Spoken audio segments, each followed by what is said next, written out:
Hello lovely people, I'm Jessica, my pronouns are she, her. Pronouns? And I know this is going to be controversial, but I think we should ditch diversity.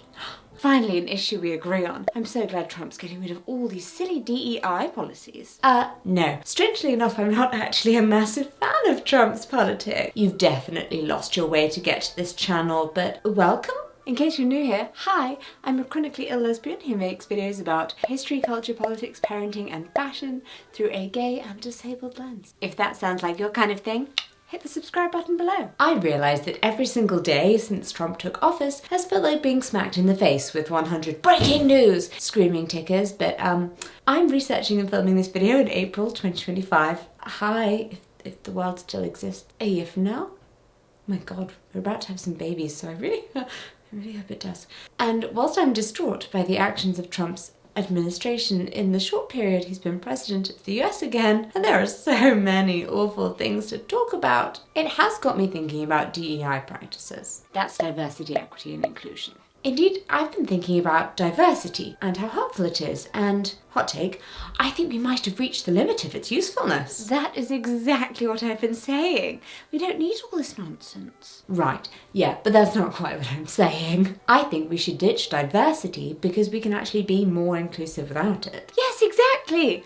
No, wait, what? Too late. Here's my case for why we should ditch diversity. So, meritocracy is a myth that serves existing power structures, right? We're going to make that the title of this section. But before we jump into that, let's talk about another system designed to benefit, well, not you, the internet. Or more specifically, how companies track, restrict, and profit of your online activity. This is the ad section of the video. Unless you take control of your own privacy using the sponsor of today's video, Surfshark VPN. Your safety and privacy on the internet is a genuinely important thing. Are you setting up a political rally? Why are you using your own IP? Surfshark encrypts your internet traffic, keeping your personal data safe. But my favourite feature, the ability to change my virtual location to access content that is otherwise restricted. Because I'm British. You know, we've got some really good stuff. But when you travel outside of the UK, you can't always access it, and that makes me sad. So whether it's catching up on shows that aren't available in your country, or just making sure you can browse freely, safely, not tracked by the government,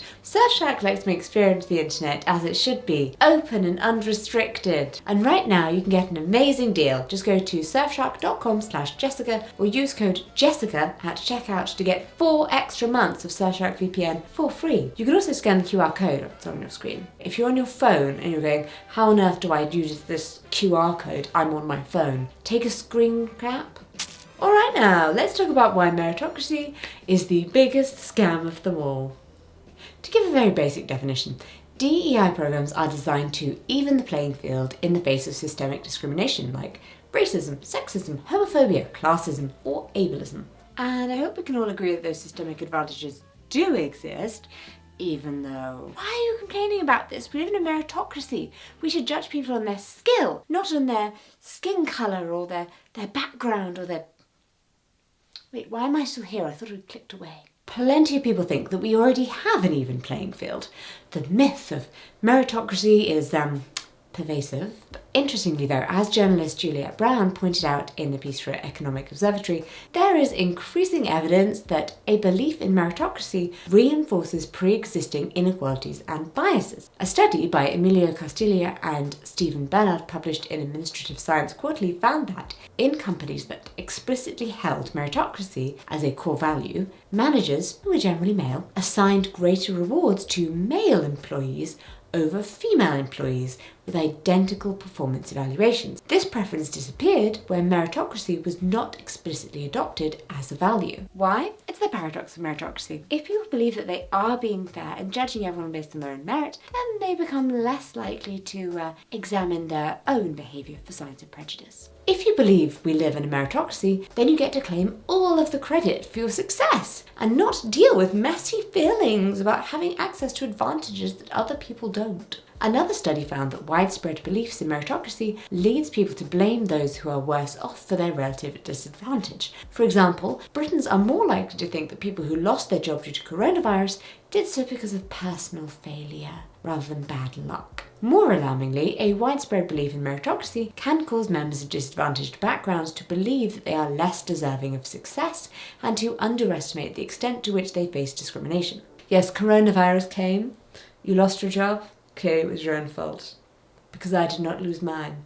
British people, we are known for our superiority complexes. And by British, I mean English. The myth of meritocracy tries to convince us that billionaires actually deserve their absurd wealth due to their hard work and skill, rather than, the exploitation of workers. Meritocracy justifies the gaping inequalities in our society by attributing them to the skill and hard work of successful people and the incompetence and shortcomings of unsuccessful people. But this has just always been a fantasy, right? A way to gloss over how the world actually works. Why? It's a very comforting fantasy. The idea that we live in a very fair society and that working hard is enough to overcome prejudice. Oh, so you're saying that people who are successful don't work hard? It's ridiculous.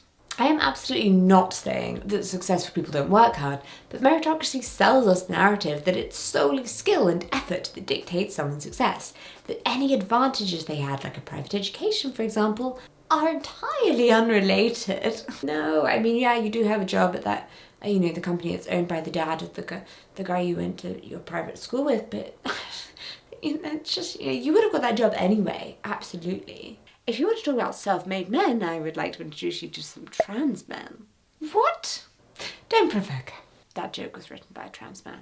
Don't come for me. DEI initiatives are supposed to even the playing field, but they're often criticised as giving an unfair advantage to women, people of the global majority, LGBTQ+ people, and disabled people. Oh no. Exactly. People are just getting handed jobs because they're gay or they have ADHD.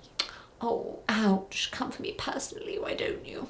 Now that is a common but incorrect assumption. Culture and inclusion consultant and the founder of #DoneWithDiversity, Aruj Aftab, explained in her Substack in February of this year that the backlash against DEI is often framed as a push for meritocracy or a rejection of woke culture, but in reality it's just a move to maintain existing power structures and silence marginalised voices. The idea that diversity initiatives are unnecessary or even harmful suggests a fundamental misunderstanding of the barriers that continue to exist for many communities. The aims of DEI are certainly worthy and important. I'm just not sure how effective they are in practice. And I think the problem is that we focus too much on the diversity part of the initiative when we should probably be talking more about inclusion.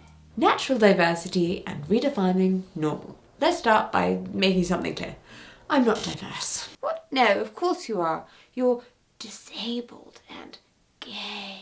I mean, again, those are not dirty words and you have to keep whispering them. It's really quite fine.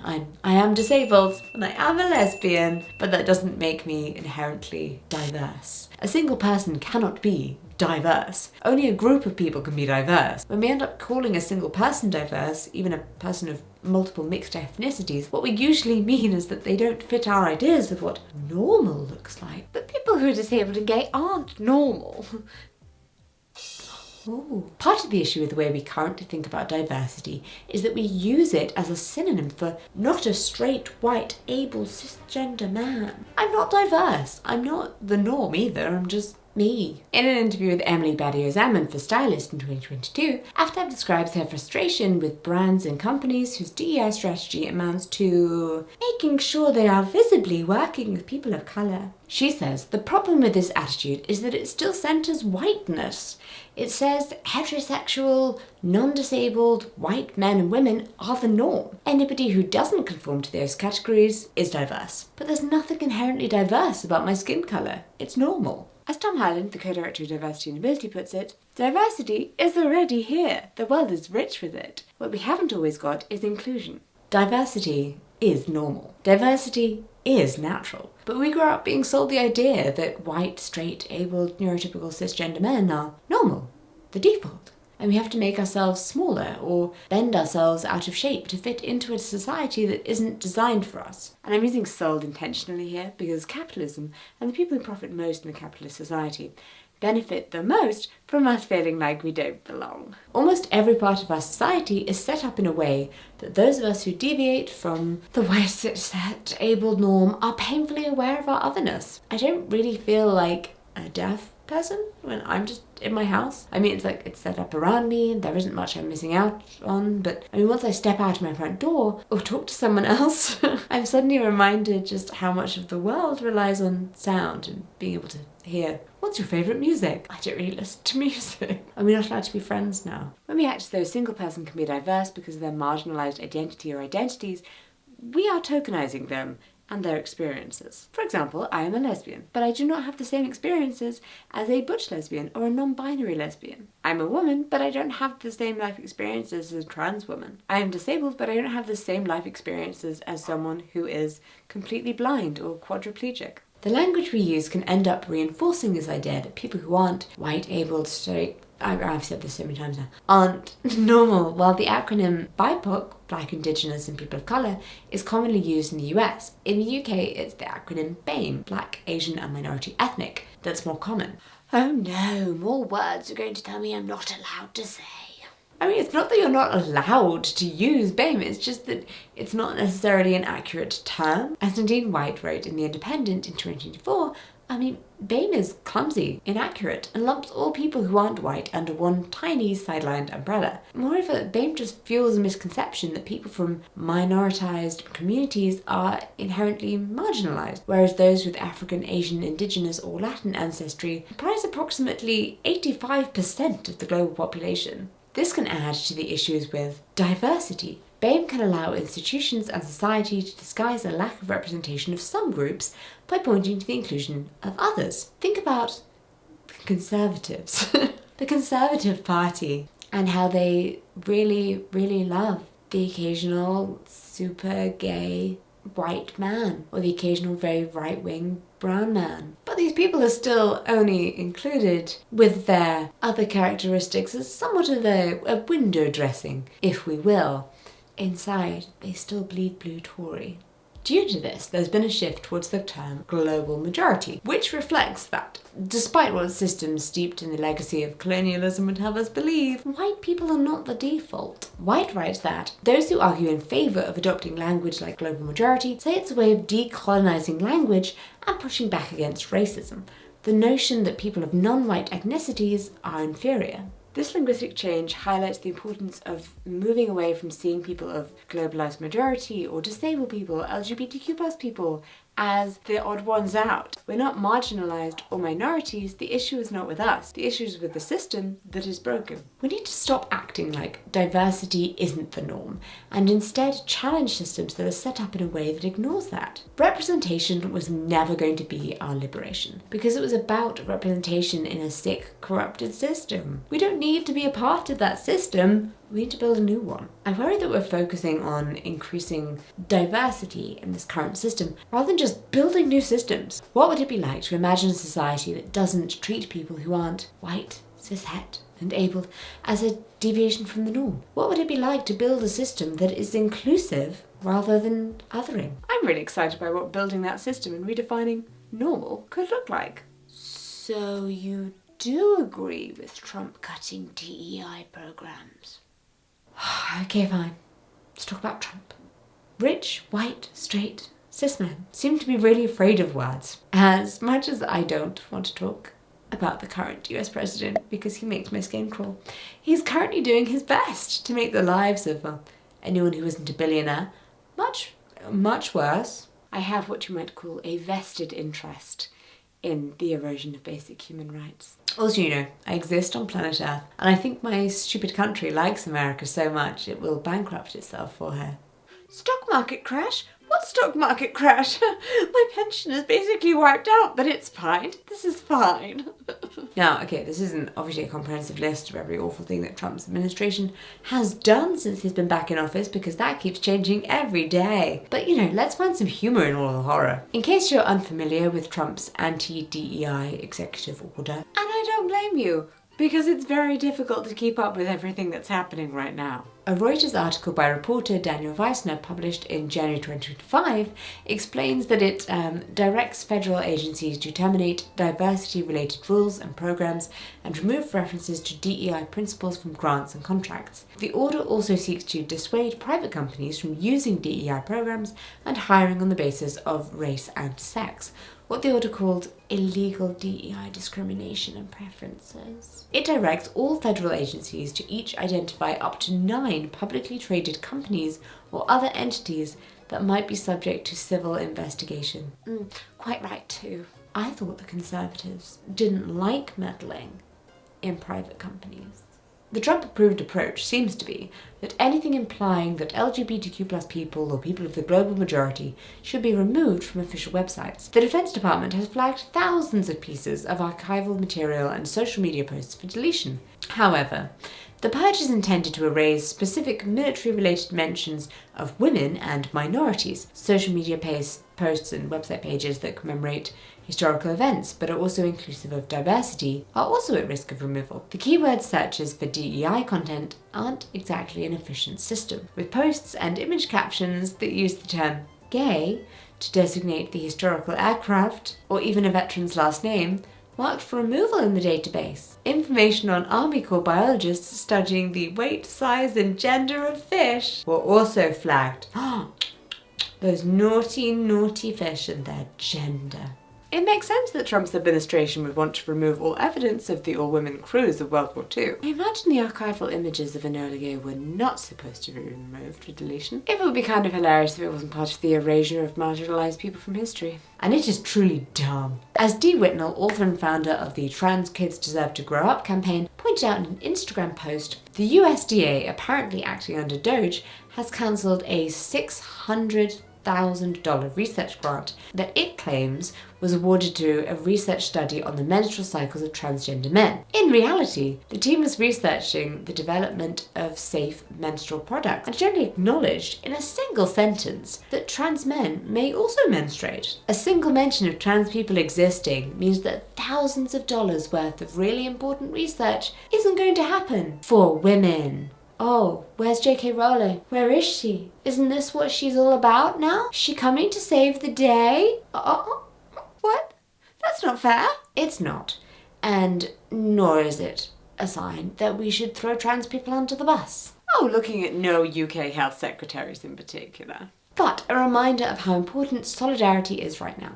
They see our very existence as a threat to the systems of oppression that they're clinging to, and sometimes it can help to remember how fragile those systems are. The approach these rich, white, straight, cis men are taking to dismantling DEI systems reveals just how scared they are. Not only of the way we can work together to build a more equal world that they cannot possibly imagine, but even of the words we use when we're talking about what more inclusive systems could look like. They're words, people. Words. Why are you so scared of them? Are they more powerful than I think? It's like spiders. They're more scared of us than we are of them. Or at least they should be. It is really discouraging how many companies have decided to preemptively, in many cases, change their policies to align with the current administration's bigotry, and also how many have been forced to because they also have government contracts. It's you. I am looking at you, Google. Yeah, I expected better. I don't know why I expected better, but I did. But it's worth remembering that while there absolutely are companies who are scrapping their DEI programs, there are also companies who aren't. Oh, Target, oh no, you lost all that money? Oh, because you got rid of your DEI program and now people don't want to shop there? Boo-hoo, so sad. Foot traffic at Target has been declining ever since, with a year-over-year decline of 6.2% on average. Oh. Meanwhile, Costco, who have stood behind their DEI programs, well done Costco, have seen their foot traffic increase. In fact, it's been growing week by week by week. So maybe don't annoy your customers. There are also companies who are scrapping their DEI programs in name only, and despite dropping the language of DEI initiatives, are still actually keeping the policies in place. Basically, it's vital we don't convince ourselves that it's all over though, and there's no reason to keep pushing back. As the Target boycott shows, we can make a difference. And look, I'm not suggesting that dropping the word diversity would, save us from Trump and his right-wing cronies coming for us, but it's worth a try at this point. Diversity without inclusion. Are we focusing on the wrong thing? Wait, I don't understand. Aren't diversity and inclusion the same thing? I mean, aren't there just lots of you people everywhere? No. Diversity and inclusion don't mean the same thing. And part of the reason why I think it might be time to ditch diversity is the way that most people now consider the terms to be synonymous and assume that if an organisation is doing one, then they must be doing the other. An article by Laura Sherpin and Ripa Hashid in the Harvard Business Review in 2017 explains that because they're assumed to be the same thing, in the context of the workplace, diversity equals representation. Remember this idea that diversity means representation? We're going to talk about that more in a minute. To use an example to explain the difference, right? A business that employs 50% men and 50% women could be considered diverse in terms of gender, but that doesn't mean it's an inclusive place to work. I mean, for example, where are the non-binary employees? The what? And does that 50% women figure mean that any of them are actually sitting on the board of directors? Do they have any power? Or are only the lowest paid jobs being done by women, and only men are hired for the good roles? I mean, that doesn't sound inclusive to me. And hey, since we descended to Mad Men levels, do those women feel safe from sexual harassment at work? Sherpin and Rashid explain that it's easy to measure diversity. It's a simple matter of headcount. But quantifying feelings of inclusion can be dicey. Understanding that narrative along with the numbers is what really draws the picture for companies. I mean, talk to me about your gender pay gap. What are your parental leave policies? And I am including the gays in that. How many leadership roles are held by women? Are there free period products available in the bathrooms? In all the bathrooms? Do the women who work there feel listened and valued? These are just a tiny handful of factors that might impact whether or not a business is inclusive, as well as being diverse. Oh, and these are just focused on discussing structural misogyny. We're not even going into ableism, racism, classism. As well as being easier to quantify diversity, it's also easier to make changes to increase diversity. The work needed to make companies not only diverse but also inclusive is much harder and much more complex. This is summarized nicely. All you know, extremely depressingly, by a single sentence in the abstract of a paper by Joan F. Marquez, Colorful Window Dressing, a critical review on workplace diversity in 3 major American corporations, which was published by Human Resource Department Quarterly in 2010. A large number of major corporations in the United States are going out of their way to post diversity statements on their websites and to collect diversity-based awards from numerous minority-promoting organizations. But they overlook one small aspect: walking their talk. Obviously, that was 15 years ago, and we'd like to think about how much has changed. But also, we're not wildly optimistic. Okay, well, you're just being silly now. Obviously, more diversity solves the problems that you're talking about. We just don't need to be silly about it or talking about it all the time. And we don't need quotas, Well, in Ditch the Term Diversity, we can be more inclusive without it. Have to have rights. Stripping away DEI efforts doesn't create fairness. It reinforces inequality. It signals to people from underrepresented backgrounds that their presence is tolerated, but not truly valued. It tells businesses, schools, and public institutions that they no longer have to put in the work to foster inclusivity. It allows systemic discrimination to continue unchecked under the guise of neutrality. And yes, if a company hasn't been seeing a big impact from their DEI efforts, they might not mind getting rid of them. But there's a reason they may not be working. Diversity and inclusion isn't about making adaptations in isolation. It's about complete and permanent organizational shift in thinking and acting, and involves work in dismantling the conscious and unconscious biases that protect these structures. Oh, but that sounds really hard. Well, yes, dismantling systems of oppression is going to be hard. Say your company supports workplace diversity by always implementing reasonable adjustments for disabled employees, which, if you're in England, you actually have to do, but anyway, by law, so sure. You make a show of mentioning during recruitment that employees can disclose their disability in order to gain access to those adjustments, which you think makes you look really good for following the law. But The focus on adjusting to include those with disabilities makes it clear that you're centering divergence, that you still see disability as a problem outside of the norm. You're just a really great company who's willing to look past it. So disabled potential employees may fear actually disclosing their disability to you because it appears as a facade of inclusion, and thus they lose out on accessing adjustments they are entitled to, which, will likely impact that person's standing in the workplace as they struggle without what they need, and makes the company think that there aren't actually that many disabled people interested in the position anyway. It's fine. In essence, diversity efforts without inclusion can end up othering people with marginalised identities. If people in positions of power don't put in the work to ensure a workplace is inclusive by default, the emphasis is put on the quote-unquote diverse employees to adapt to the white cis heterotypical norm. What should you do instead? You don't have to make a song and dance about, we allow people with disabilities to come work in our company. Amazing. Instead, just ask it what anyone needs. Hi, are you going to need any extra accommodations for this interview? Is it really so bad to expect people to fit in with a company's workplace culture?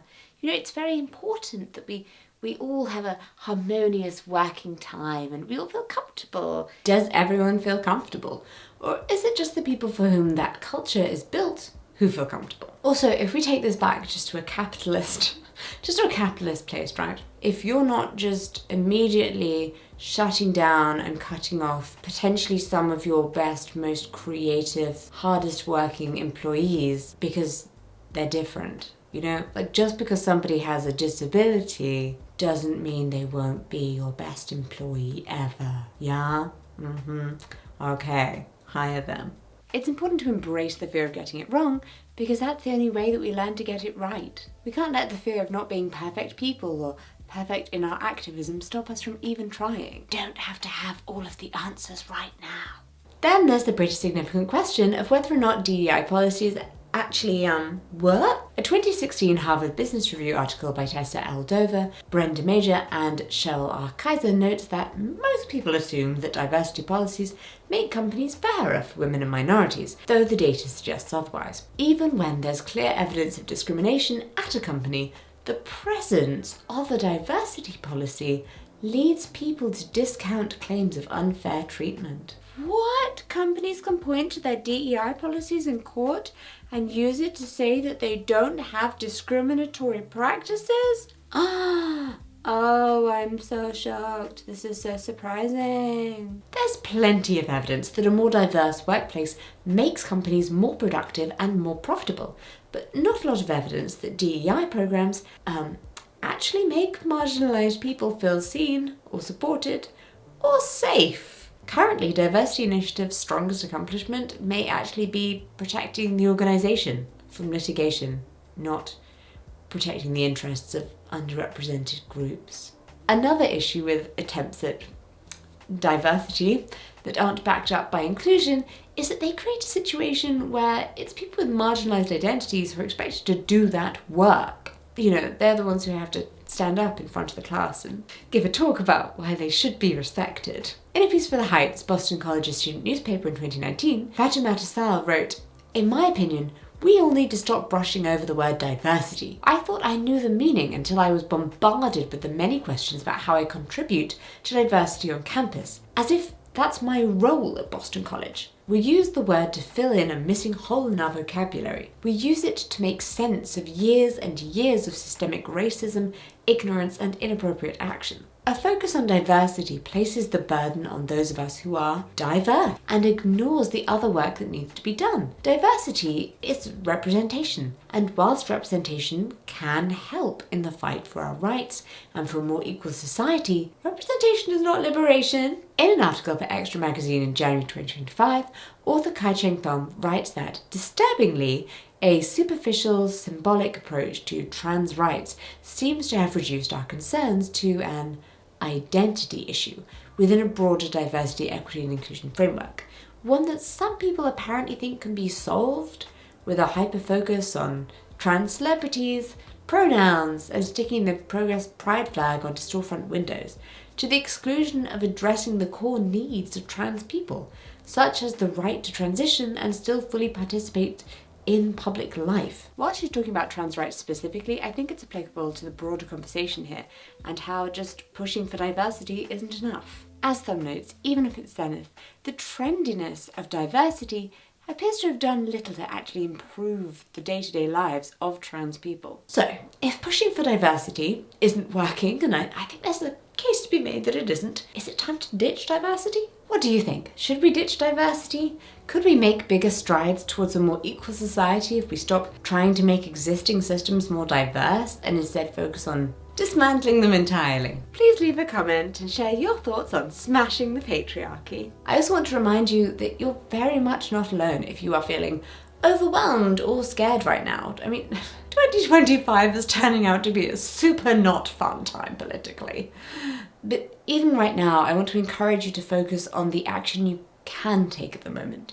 It's easy to feel like there's nothing we can do, but there are people fighting back. Definitely contact your elected officials and make your voice heard, but also keep in mind that the legal process can be incredibly slow. We need to treat this as a marathon, not a sprint. And we are seeing some wins. The Protection of Women and Girls in Sports Act, a bill that would ban trans youth from participating in sports, failed to get enough votes to pass in the US Senate at the start of March. The failure of this bill is also a good reminder that many of the executive orders put forward by Trump still require actual legislation to be enforced. And people are showing up in person to protest and show that they aren't okay with what's happening.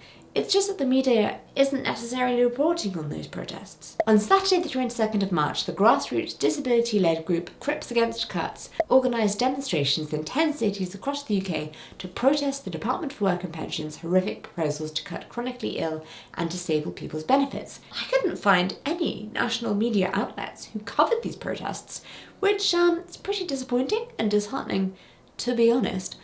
But we know it happened, so I don't want to downplay the devastating events that are happening right now, but I think it's important to think about the fact that the people in power want us to feel like we are powerless. They want us to feel like there's nothing we can do. They want us to think we are unable of pushing back against them. Don't let them stop you from taking action. Please take care of yourselves and each other. If you'd like some advice on how to respond to people who believe that LGBTQ+ people simply existing is somehow ruining everything, I have a video here that you might like. And if you prefer a little distraction from everything that's happening right now, may I suggest my investigation into whether fanfiction made us queer, also up there. You can follow me over on my Instagram at Jessica@thecloset, and you can follow my lovely wife Claudia and I at Jessie and Claude, where we are currently sharing pregnancy milestone photos. Do I have to do this bit, really? Oh God. Jessica says thank you very much for watching to the end. Apparently it means a lot.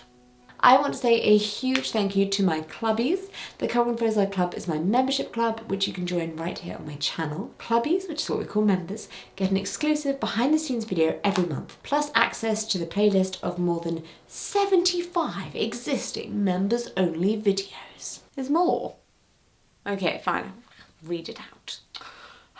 If you become a clubbie, you get a shout out in your birthday month. Oh, that's nice. Happy birthday.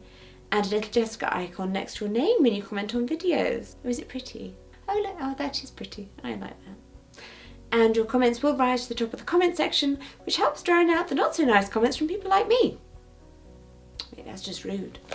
Thank you so much for watching, and I will see you in my next video.